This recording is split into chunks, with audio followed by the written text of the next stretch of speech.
70대가 알아야 할 전문가의 인생 조언. 아무리 돈 많아도 80세가 넘으면 누구나 이렇게 됩니다. 지금 우리 살고 있는 삶 가운데 혹시 여러 보기 중에 한 가지라도 해당이 되시는 것이 있는가요? 건강을 위해 매일 종합 영양제를 한 움큼씩 먹는다. 저녁 6시 이후 금식이 좋기 때문에 배가 고파도 무조건 참는다. 건강을 위해서는 무리가 되더라도 매일 운동한다. 이 문항들이 모두 맞는 얘기 아니야 라고 생각이 되시나요? 우리가 일상생활에서 자주 접하는 건강 정보들을 보면 건강에 안 좋은 것은 최대한 피하고 건강에 이로운 것을 꾸준히 하는 것이 옳다는 생각이 드는데요. 하지만 나이가 들수록 이것은 사실이 아닐 수도 있습니다. 오늘은 우리가 평소 알고 있었던 일반 상식과는 많이 다른 이야기를 해보려고 합니다. 우리의 수명에는 기대 수명과 건강 수명이 있습니다. 우리나라의 기대 수명은 남성 80.6세대, 고요 여성은 86.6세입니다. 건강 수명은 남성 71.3, 여성 74.7이나 이것을 기초로 기대 수명에서 건강 수명을 빼면 남성은 약 9년, 여성은 약 12년가량을 건강하지 않는 상태로 고생하다 죽어간다는 얘기가 됩니다. 이 기간은 다른 사람의 도움을 필요로 하는 시기로 누군가의 도움이 없으면 식사도 힘들고 외출도 힘듭니다. 심지어 대소변까지 받아내야 하는 경우도 많은데요. 이처럼 80세 이후가 되면 70대와는 완전히 달라집니다. 어제까지 가능했던 일이 오늘은 갑자기 안 되는 상황이 생기기도 합니다. 어제까지 아침 일찍 걷더니 일어나 건강을 위해 스트레칭도 했는데 오늘은 일어나서 팔다리를 돌리려고 하니 갑자기 이게 안 되는 겁니다. 팔이 천근만근 무거워서 드는 것조차도 못하게 되는 암담한 순간을 맞게 되는 나이입니다. 또 어느 순간 치매인가 하는 생각에 자신감을 잃는 일도 생기게 됩니다. 딸과 함께 병원에 다녀오면서 잘 챙겨 먹으라고 약봉지를 줬다는데 아무리 생각해도 약봉지를 어디에 두었는지 기억이 안 나는 것입니다. 심지어 약봉지를 받았던 기억조차 없는 난감한 상황을 맞이하는 것이죠. 그리고 배우자나 가까운 사람의 죽음으로 고독이나 절망에 사로잡히는 시기이기도 합니다. 어제까지만 해도 건강은 안 좋았지만 내일 같이 밥도 먹고 이런저런 얘기를 나누던 남편이 아침에 일어나니 갑자기 숨을 쉬지 않습니다. 그렇게 정신없이 장례를 치르고 나서 어느 순간 혼자 남게 된 집안이 이렇게나 고요하고 쓸쓸하다는 걸 깨닫고 덜컥 두려움을 느끼게 되기도 합니다. 이처럼 80세의 두터운 벽을 제대로 넘지 못하면 노년의 생활은 말 그대로 지옥이 되는 건데요.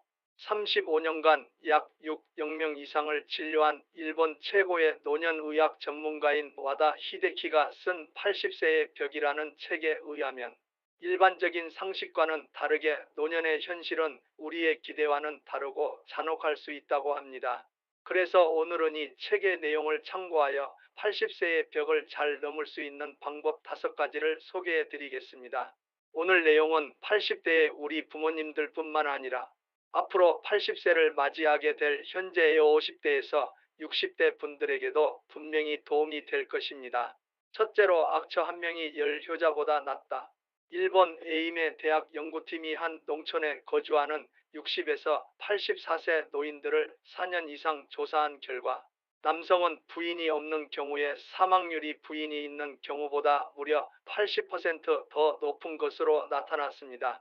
반면 여성은 남편이 있는 경우에 사망률이 남편이 없는 경우보다 더 높은 것으로 나타났죠. 한마디로 남자는 아내가 있어야 오래 살고 여자는 남편이 없어야 오래 산다는 이야기입니다. 이는 남자들에게 결혼은 장수의 요인이 되고 배우자와의 사별은 단명의 요인이라는 뜻인데요. 적어도 남성 장수자는 효자 10명보다 악처 1명이 낫다는 옛말이 사실로 적용되는 것입니다.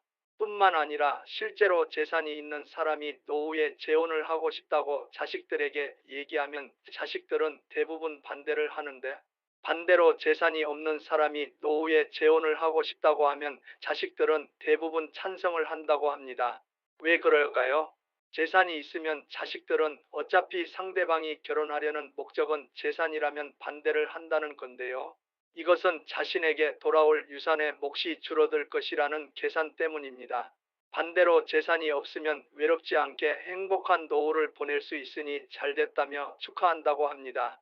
물론 실제 축하하는 마음도 있겠지만 머릿속으로는 아버지나 어머니가 질병 등으로 돌봄이 필요하게 될 경우 그 고민을 덜 수 있겠다는 계산도 함께 들어있기 때문인 것이죠. 그래서 아무리 자식이 효도를 한다고 해도 배우자만 못하다는 건데요. 내가 힘들고 외로울 때 지켜주는 사람은 옆에 있는 배우자지지 떨어져 살면서 가끔 한 번씩 얼굴만 내비치는 자식들이 아니라는 것입니다. 이것이 미우나 고우나 배우자가 살아있을 때 서로에게 최선을 다하며 잘 지내야 하는 이유겠죠. 둘째로 80세 이후에는 건강검진을 받지 말자. 다음은 핀란드에서 행한 실험으로 생활습관병을 가지고 있는 1200명을 대상으로 무려 15년 동안 추적 조사를 했다고 합니다. 조사 방법은 먼저 1200명을 두 그룹으로 나눴습니다. 그래서 한 그룹은 의료를 방치하고 한 그룹은 의료를 개입해 관찰했고, 의료를 방치한 그룹은 건강검진은 물론 의사의 진찰도 받지 않았고, 이와는 반대로 의료를 개입한 그룹은 적극적으로 건강검진도 받고 몸 상태가 안 좋으면 의사의 의료학 지시를 따르게 했습니다. 이렇게 극명히 대비되는 삶을 살게 된 두 그룹을 15년 동안 지켜본 결과는 어땠을까요? 방치 그룹은 사망자가 46명이, 개입 그룹은 67명이 나왔습니다. 그런데 결과가 좀 이상하지 않으신가요? 이와 같은 경우 보통 방치 그룹의 사망자 수가 훨씬 많을 거라고 생각하게 되는데요. 그런데 이 조사 결과는 당시 서구 의료계에도 큰 충격을 주었다고 합니다. 우리가 상식적으로 생각하는 것과 정반대의 결과가 나왔기 때문입니다. 현재 미국과 유럽에서 건강검진을 국가의료건강정책으로 채택하고 있는 나라는 존재하지 않는다고 합니다. 특히 매년 동일한 항목을 지속적으로 검진하는 나라는 전 세계에서 한국과 일본 정도밖에 없다고 하는데요. 80대를 목전에 두고 건강검진을 받아보면 정상으로 나오는 수치보다 비정상으로 나오는 수치가 더 많은 것이 일반적입니다.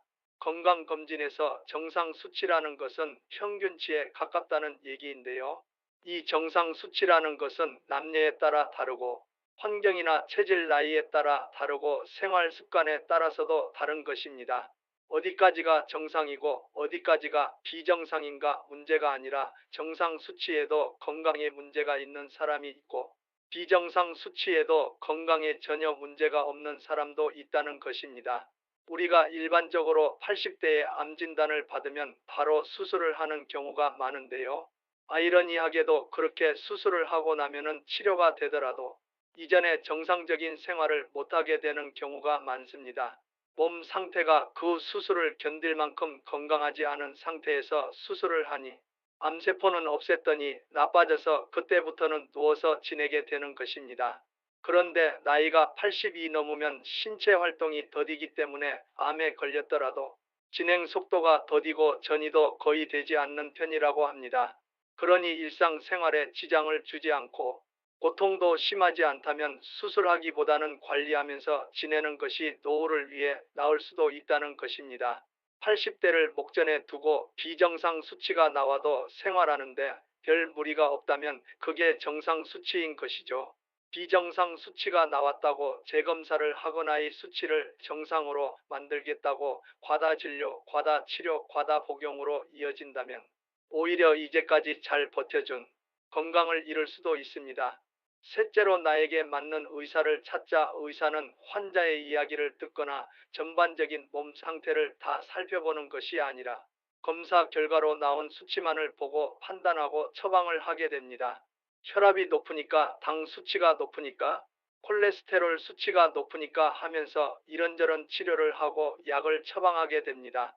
심지어 조그만 혹이나 암 종양이 발견됐다면 수술을 받아야 한다며 장기 일부를 잘라내기도 하고요.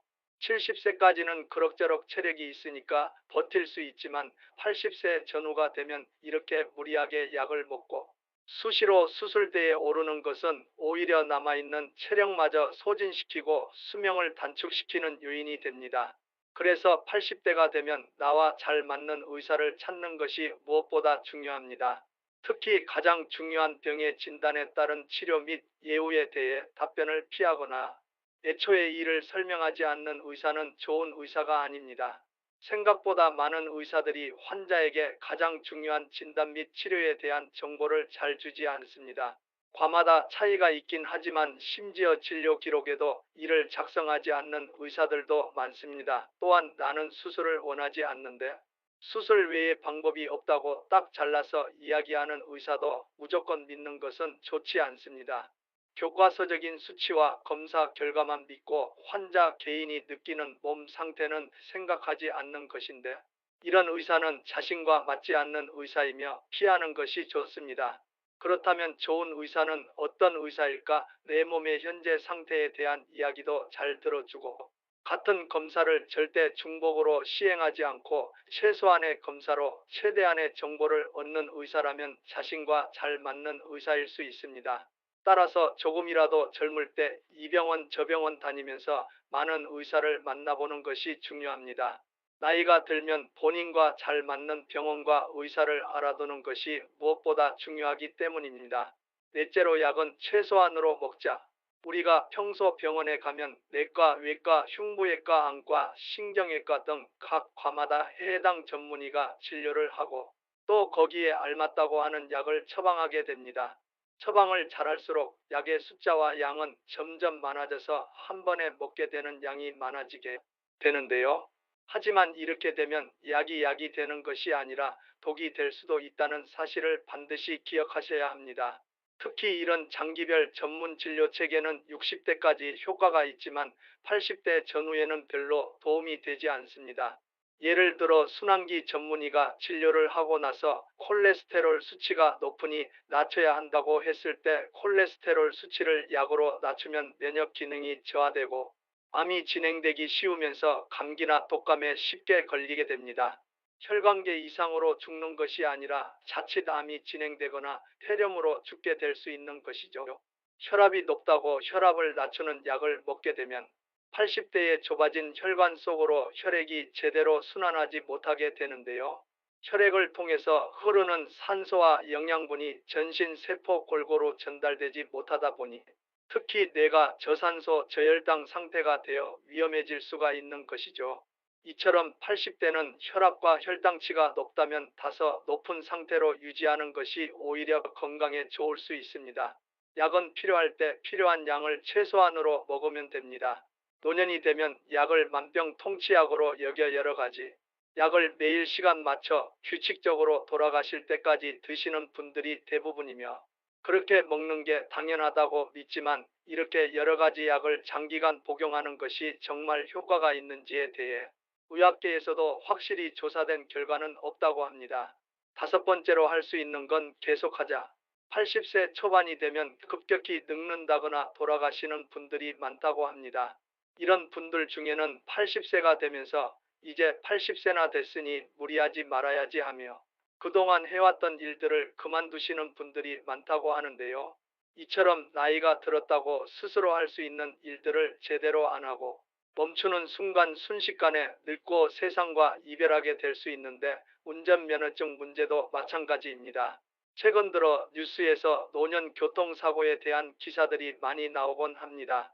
실제 교통사고 현황을 살펴보면 80대 운전자가 일으킨 사고도 있지만 20대 운전자가 일으킨 사고가 더 많습니다.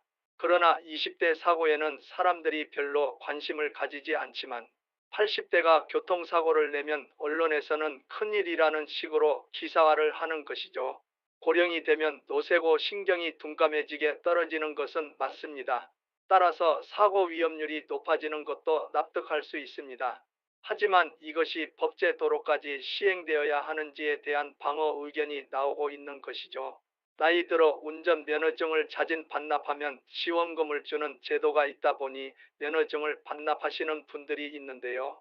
운전면허증을 반납하면 아무래도 외출이 줄어들게 됩니다. 그러면 그 순간부터 뇌 기능이 급격히 퇴화되고 인지 기능 또한 저하되면서 치매의 진행이 급격히 빨라질 수 있습니다. 그러니 너무 장거리가 아니라면 내가 매일 다니는 우리 동네 안에서는 가능하다면 운전도 계속하시는 것이 좋습니다. 그 외에도 내 몸이 허락하는 한 내가 할 수 있는 일은 꾸준히 계속하시길 권해드립니다. 또한 행복한 노후 생활을 보내는 가장 중요한 방법 중 하나가 노후에도 배움을 지속하는 건데요. 80세가 넘었다고 집안에만 계시는 것은 수명을 단축시키는 지름길입니다. 나갈 일이 있으면 나가시고 하던 일도 계속하시고 무언가에 흥미를 갖고 죽을 때까지 배우는 것이 좋습니다. 오늘 내용 도움이 되셨나요? 도움이 되셨다면 감사합니다. 건강히시고 승리하십시오.